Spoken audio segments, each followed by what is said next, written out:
Caro presidente Aníbal Diniz, senadores, senadoras, nossos telespectadores da TV Senado, servidores desta casa, começamos uma semana e aqui o Senado hoje uma belíssima sessão de homenagem a um grande brasileiro, Jorge Amado, sessão que começou às 11 e encerrou às 2h30, passado desse tempo, mas uma homenagem mais do que justa a esse brasileiro que nos orgulha a todos, conhecido nos 4 cantos do planeta pela sua obra magistral, que agora novamente está pela tela da televisão, está nos encantando com um refazimento, para não usar a expressão inglesa, remake da Gabriela, que está encantando a todos. A semana começa e promete ser muito intensa aqui em Brasília. Claro que a prioridade é acompanhar o trabalho do Supremo Tribunal Federal, que reinicia o julgamento do chamado mensalão. E, a propósito disso, eu li hoje uma frase da Procuradora da República, Janice Ascari, que declarou com muita propriedade: não há hierarquia entre prova testemunhal, pericial, documental, material. Detonar o acusador é a tática de quem não confia na própria defesa. Nós todos queremos que esse seja um julgamento correto, justo, e o Brasil inteiro está acompanhando de olhos fitos nesta virada de página de uma realidade que não queremos que se repita em nosso país. Aqui no Legislativo e particularmente no Senado estamos prontos para uma semana com muitas votações importantes, mas quero destacar aqui que o Poder Executivo, o Governo Federal, vai precisar urgentemente arregaçar as mangas e trabalhar para fechar um novo programa de governo, desta vez um programa que deve ser ambicioso, que promete mexer com o setor de infraestrutura do país. Tenho nesta tribuna ressaltado que todos os programas de apagar incêndios que o governo vem apresentando, como redução do IPI para setores específicos, ou criando folga para o pagamento de tributos, aumentando linhas de crédito, são positivos, sim, mas todos têm uma duração de curta duração. Portanto, não é isso que o Brasil precisa. O que o Brasil está demandando e carecendo é de um choque de investimentos no setor da infraestrutura, transformando o sistema logístico do nosso país em algo estimulante e capaz de pesar menos no custo do Brasil, o que reduz muito a competitividade do setor produtivo brasileiro. Ferrovias, estradas, portos e aeroportos são as veias de um país. Por essas veias passam a população, passam a produção de grãos, entram e saem produtos importantes para que a máquina produtiva ande de forma eficiente e de forma competitiva. A mídia, durante o final de semana, deixou claro que a presidente Dilma Rousseff prepara a divulgação do Plano Nacional de Logística Integrada, um ambicioso projeto para os próximos 30 anos, interligando rodovias, ferrovias e hidrovias a portos e aeroportos. O que, na verdade, o governo precisa, e sabe disso, é acabar com o que se chama risco de um apagão logístico. O Brasil hoje se arrasta quando se fala de portos, rodovias, aeroportos, ferrovias e um sistema de armazenamento de grãos. Um oportuno editorial do jornal O Estado de São Paulo, publicado neste domingo, coloca muito bem essa questão tão complexa.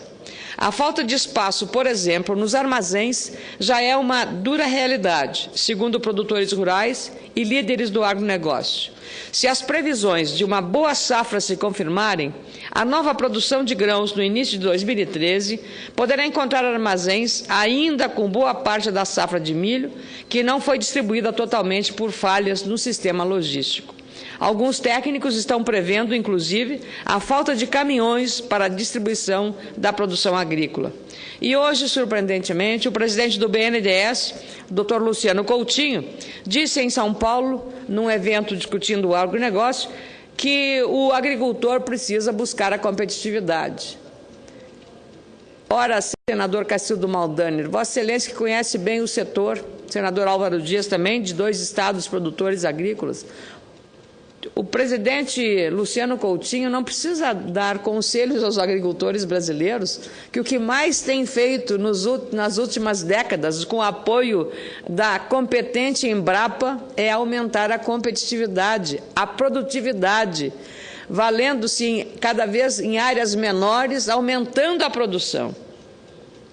Então, isso mostra claramente, veja só, nos últimos 30 anos, enquanto a produção aumentou 240%, a área plantada aumentou pouco mais de 48%. O que significa isso, senador Cacildo?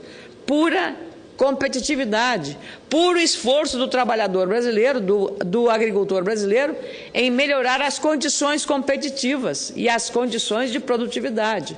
Sementes mais férteis, melhorar a terra, melhorar a sustentabilidade, a questão do manejo, o investimento em novas, modernas tecnologias, agricultura de alta precisão, isso da agricultura familiar ao grande produtor, todos estão preocupados com isso, especialmente agora diante deste Código Florestal que é desafiador para a produção agropecuária. Portanto, eu penso que o presidente do BNDES, doutor Luciano Coutinho, deveria, sem dúvida, colocar à disposição do Brasil e do setor produtivo, os recursos técnicos que dispõe o BNDES, que é um dos maiores bancos de fomentos do mundo, e também os recursos financeiros hoje concentrados em poucos setores, a serviço do desenvolvimento da logística do nosso país. Isto sim seria um bom conselho ao presidente do BNDES, e não dizer aquilo que todo agricultor já sabe, porque já vem fazendo esse dever de casa. Aliás, nesse quesito, o crescimento do agronegócio tem sido muito intenso, e este mesmo setor tem contribuído muito para manter números positivos da balança comercial. Mas, em contrapartida, os investimentos para melhorar a infraestrutura, que escoam a produção, parecem caminhar em posição contrária. Pouco tem sido feito, mesmo com o anúncio de muitos investimentos. Há uma distância grande entre o que se anuncia e o que é feito. Essa verdadeira ferida contra a competitividade da economia brasileira ficou exposta nas últimas semanas, depois que os caminhoneiros de todo o país paralisaram as estradas, interromperam as veias de escoamento da produção de grãos e de várias mercadorias, também de todo o setor econômico produtivo. Contribuem também para mostrar os problemas logísticos, as greves dos servidores da Receita Federal e da Agência Nacional de Vigilância Sanitária e agora também dos fiscais federais agropecuários. Enquanto se espera aumento dos negócios do setor de soja aqui no Brasil, devido à seca que assola a produção americana, aumenta a dor de cabeça por causa da precária infraestrutura. Parece que o Brasil não está preparado para suportar o aumento da produção. De um lado, produtores rurais prontos para aumentar o plantio, de outro, estradas cheias de buracos, portos com serviços caros e obsoletos e ferrovias com extensão ainda não suficiente para cruzar o país. Segundo o jornal Folha de São Paulo, segundo o jornal O Estado de São Paulo, é preciso recuperar, por exemplo, a rodovia 163 Cuiabá-Santarém, que poderia ser uma alternativa econômica para o escoamento de 30% da produção do Mato Grosso, hoje um dos celeiros do país. Mais do que um plano de alcance de longa duração, é preciso agora acordar as autoridades do governo para esse choque de investimento que precisa ser feito. O Tribunal de Contas da União, senador Cacildo Maldaner, já alertou em diferentes relatórios que os investimentos precisam ser feitos de forma eficiente e mais eficiente para gerarem resultados reais. Com muito prazer, concedo a parte a Vossa Excelência. Quero, no reabrir dos trabalhos, propriamente dito, uma semana será de decisões deliberativas da Casa. Vossa Excelência traz um tema que mexe com o Brasil como um todo, sem dúvida alguma. E o BNDES, como diz Vossa Excelência, é um dos bancos de maior potencial para fomentar, entre os do mundo, praticamente. Ele não deve ter, ele deve estar com seus recursos, naturalmente, para fazer justamente isso.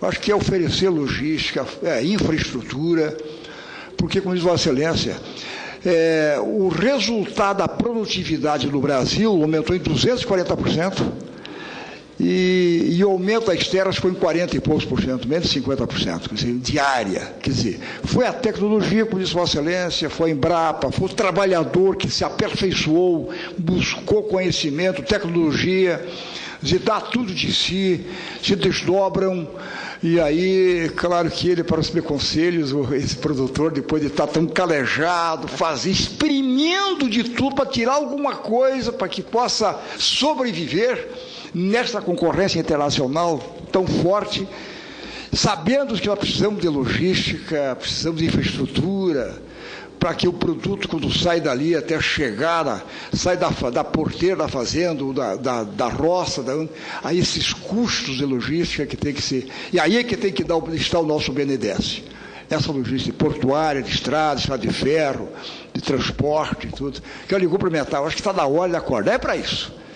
É isso aí que nós temos que dar um duro, é aí que nós temos que... E Vossa Excelência faz bem, cobrar do Senado, que o Brasil acompanha, dando essas dicas aí, representando os que produzem na verdade. Eu quero me associar ao posicionamento de Vossa Excelência, a Dura na América. Muito obrigada, senador Cacildo Maldani, o senhor que já governou Santa Catarina, um estado que é um exemplo em matéria de qualidade sanitária, de defesa sanitária.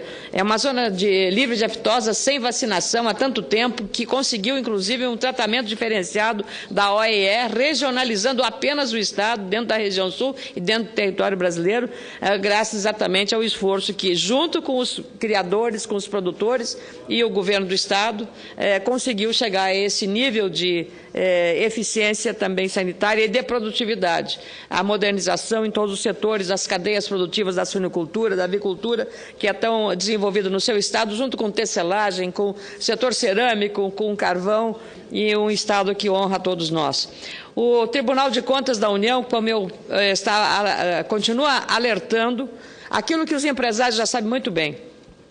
Em visita ao Rio Grande do Sul, neste final de semana, recebi correspondências e documentos da Associação Comercial, Industrial e de Serviços de Novo Hamburgo, Campo Bom e Estância Velha, chamando a atenção, e essa é uma área importantíssima, porque é grande empregadora de mão de obra, a indústria coureiro-calçadista, a indústria metal-mecânica dessa região, chamando a atenção para duas questões importantes que estão preocupando os empresários, não só do meu estado, mas de todo o país.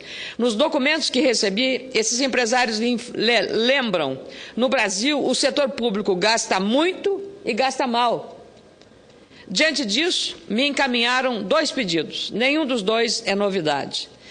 Desde 2007, a Associação Comercial de Novo Hamburgo vem pedindo a extinção da contribuição do adicional de 10% da multa do Fundo de Garantia, aos 40% que já são cobrados, imposta aos empregadores, quando da demissão sem justa causa, por conta do pagamento dos chamados expurgos derivados do Plano Verão, que foi de fevereiro de 1989, e também do Plano Collor, de março de 90. Essas contas já foram zeradas, já está tudo pago, já foi tudo liquidado, mas, no entanto, continuam cobrando esses 10%. O projeto de autoria do senador Romero Jucá tramita no Senado Federal. O objetivo é que haja intervenção para mudança na redação do projeto no trecho do texto que estabelece que a contribuição social será cobrada até 1º de junho de 2013. A Associação Comercial espera que ocorra uma antecipação do fim da cobrança dessa multa, que já é mais do que justificável antecipar-se o fim da cobrança desse adicional de multa para os empregadores. Correspondência tratando do assunto foi enviada ao Ministério do Desenvolvimento, Indústria e Comércio e também ao Ministério do Trabalho e Emprego e ao Ministério do Planejamento, Orçamento e Gestão em diversas ocasiões. Claro, nenhum desses ministérios respondeu, porque não é costume dos ministérios, lamentavelmente, responderem às correspondências. Eu sou testemunha disso, porque encaminho e ninguém responde o que se solicita. Nem mesmo para dar uma resposta de que recebeu a correspondência. Para os empresários, a alíquota adicional à multa do Fundo de Garantia é mais um pesado ônus no caminho da competitividade, no caminho contrário à formalização dos empregos nas empresas de todo o país. Competitividade também se alcança com o aumento do conhecimento, com o aumento da preparação dos nossos profissionais.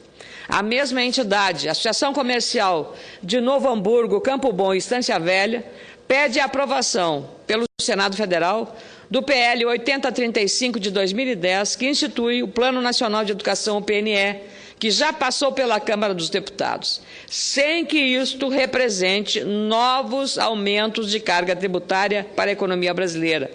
Os empresários defendem intensamente o aumento dos investimentos públicos em educação, especialmente educação básica e técnica, mas que isso não signifique um ônus para o setor privado. As lideranças e empresários da região do Vale dos Sinos dizem que, quando propomos o incremento da qualidade da educação, precisamos criar métricas de aferição dos recursos destinados à educação no Brasil, no sentido do aperfeiçoamento, da utilização desses recursos em consonância com os seus resultados. Os empresários apoiam a ampliação dos gastos em educação pelo setor público nacional, baseado na realidade fiscal e tributária, e, ao mesmo tempo, imbuído de um imenso esforço conjunto para o encaminhamento de uma profunda reforma tributária e fiscal que possibilite investimentos na educação com qualidade, zelo, regras e resultados, para o Brasil com visão de médio e, principalmente, de longo prazo. Todos os países que tiveram êxito em programas de desenvolvimento econômico e social o fizeram pelo caminho da educação. E não há outra forma de se conseguir avanços econômicos, sociais, culturais, igualdade e inclusão, sem que haja também a inclusão educacional. Hoje, um percentual assustador na área rural é de analfabetos. Quando você precisa aumentar a qualidade e, inclusive, a própria saúde, a prevenção, tudo está vinculado diretamente ao grau de educação do povo brasileiro. E nesses setores é preciso um investimento e uma união de forças entre toda a sociedade brasileira para resolver esta chaga de uma vez por todas, que é as questões educacionais. Precisamos melhorar a qualidade do ensino fundamental, ampliar os investimentos nesse setor. Os municípios já vêm realizando um excelente trabalho em relação a essa área, mas é preciso fazer ainda muito mais. É preciso que a União, a chamada prima rica da Federação, consiga transferir para os municípios e para os estados um volume maior de recursos destinados a esta finalidade principal, que é os investimentos em educação fundamental. O ensino médio, muitos estados, como o meu, lamentavelmente, além de sequer pagarem o piso nacional dos professores, também não fazem os investimentos necessários a ampliar a oferta de vagas para os alunos, exatamente aquela idade da juventude saindo da adolescência, pré-adolescência, para que tenham acesso ao ensino e consigam aí, pelo ensino técnico profissionalizante, um caminho para a sua realização profissional e também para as condições de oferta de uma mão de obra qualificada ao Brasil. Sem atender e sem dar prioridade a esses setores, nós não podemos esperar números mais otimistas e resultados animadores para o crescimento da economia brasileira. E não é possível que nos orgulhamos, de um lado, de ser a sexta economia do mundo, quando nós temos um passivo educacional ainda muito pesado. Seria importante que a gente chegue à quinta, à quarta, à terceira, à segunda maior economia do mundo, mas isso não será possível se nós não fizermos os investimentos maciços, rápidos e urgentes em educação e também na área da infraestrutura e da logística. Muito obrigado, senhor presidente.